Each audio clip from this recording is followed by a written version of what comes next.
The Grade 1 Shoemaker Mile, only a field of 8, but you had a little bit of everything in here. You had confirmed front runners. You had horses that were going to come from way out of the back of the pack. It looked like there would be a pretty honest pace signed on. You had shippers. You name it. They were all involved in here.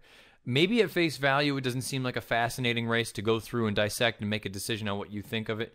To me, it is probably the most interesting race of the weekend today. Make a decision on where ultimately this field ends up and really how highly you want to think of this race.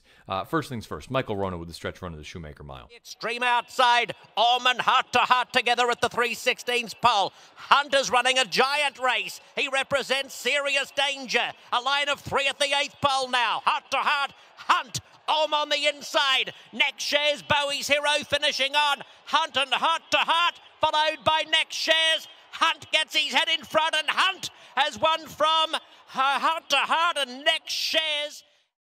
Hunt gets the job done at odds of 9-1 off of a 6-month layoff for Phil D'Amato. Heart to Heart, the 3-2 favorite, is defeated. A game second place finish coming in from out of town. And Next Shares from out of the clouds runs third with Bejarano aboard, finishes in 22.75 and runs third at odds of 8-1.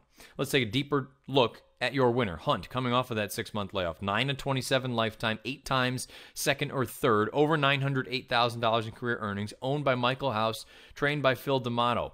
Bred by Michael O'Callaghan in Ireland, ridden to victory by Flavian Pratt. This is a horse that is by Dark Angel out of a Vittori mare named Mancia. Hunt earns a 106 buyer in this race. Now, at face value, that probably doesn't look like it's that crazy because a horse like Heart to Heart runs a 106, and Next Shares, I suppose, could run a 105. When you look at their final come-home times, their final quarters, and consider where they were all positioned out on the racing track, Hunt came home in 23.34.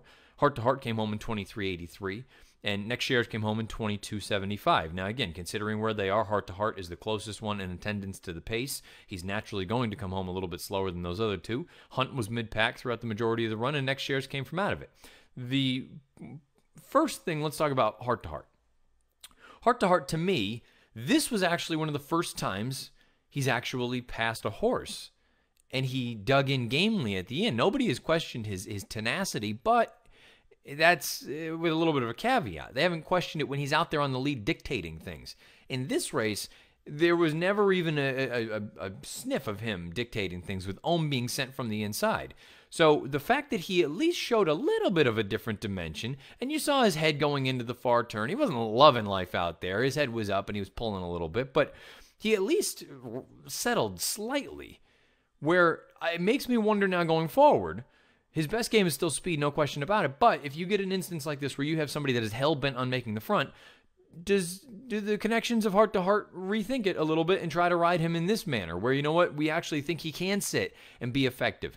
I'm still not entirely sold, but at least this race gives me a glimmer of hope that there is a new dimension to him, or another dimension as a 7-year-old, that perhaps he can sit off of a target and actually get the job done. Now, unfortunately, Hunt got the better of him here in this spot. And that kind of leads me back into my bigger piece of why I think this race might be a little bit of a, we need to put a little bit of a star next to it and come back to it when horses run out of it. Hunt earns a 106 buyer, and I'm going to run right through them all for you. Heart to Heart, a 106 buyer. Next Shares, a 105 buyer. Ohm, 103. Bowie's Hero, 103. Colonist, 102. Blackjack Cat, 101. And Arms Runner, the last place finisher, a 99. Why am I running through all these buyer speed figures for you? I understand some of them fit very, very nicely with what some of these horses are capable of, but it needs to be mentioned.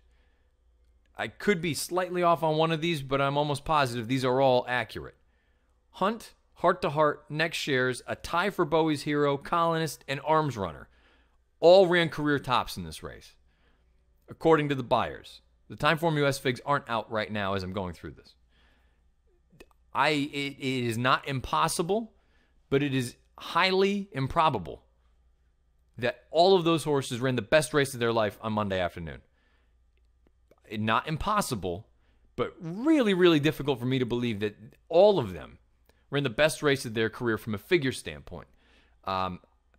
It's just one of those things that, so I guess really what's the point I'm trying to make? I think there's a scenario where this race is slower than it actually looks from a speed figure standpoint, and that will only be addressed when these horses start to come back and run back.